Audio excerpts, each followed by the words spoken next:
হ্যাঁ, কি অবস্থা, কেমন আছেন সবাই? রিসেন্ট একটা ভিডিও দেখলাম এবং নিউজেও দেখলাম এরকম কিছু।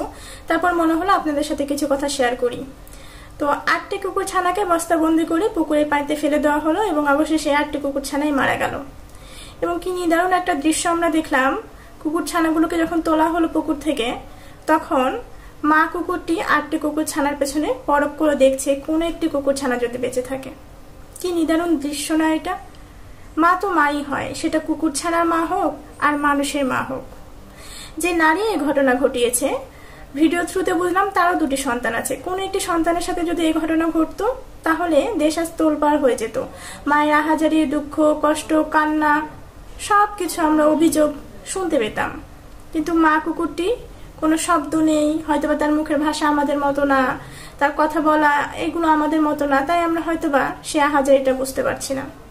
আমি খুব একটা পশুপ্রেমী মানুষ না, কিন্তু তারপরও যতটুকু আছে সেই জায়গা থেকে আমি যেটা করি, আমার আশেপাশে কুকুর থাকলে রেগুলার না করতে পারি, মাঝে মধ্যে যখন দেখি কিছু কুকুর, তখন আমি বিস্কিট, পাউরুটি এগুলো দিই। কিন্তু বেসিক্যালি আমি যেটা করি, বাসার মাংস থাকলে সেই মাংসগুলোর হাড়গুলো ডাস্টবিনে না ফেলে আমি কুকুরকে পলিথিনে নিয়ে যেয়ে আশেপাশে দিয়ে আসি।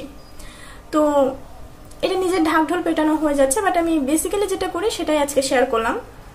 তো বিষয় হচ্ছে যে এই ঘটনাগুলো কিন্তু আমরা এর আগেও অনেক সময় দেখেছি, অনেক ভিডিওতে, অনেক জায়গাতে, যে পশু হত্যা হচ্ছে। এটা বেসিক্যালি কেন হয়? এটা কারণটা হচ্ছে আমরা মানুষরা মনে করি এই পৃথিবীটা শুধুমাত্র আমাদের জন্য। পশু পাখির কথা আমরা চিন্তা করি না।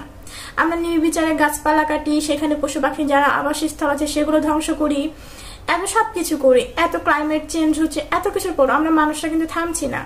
আমরা নির্বিচারে প্রকৃতির বিরুদ্ধেই কাজ করে যাচ্ছি। এগুলো আসলে হতাশাজনক, কারণ মানুষ সবচেয়ে বুদ্ধিমান প্রাণী হিসেবে পরিচিত।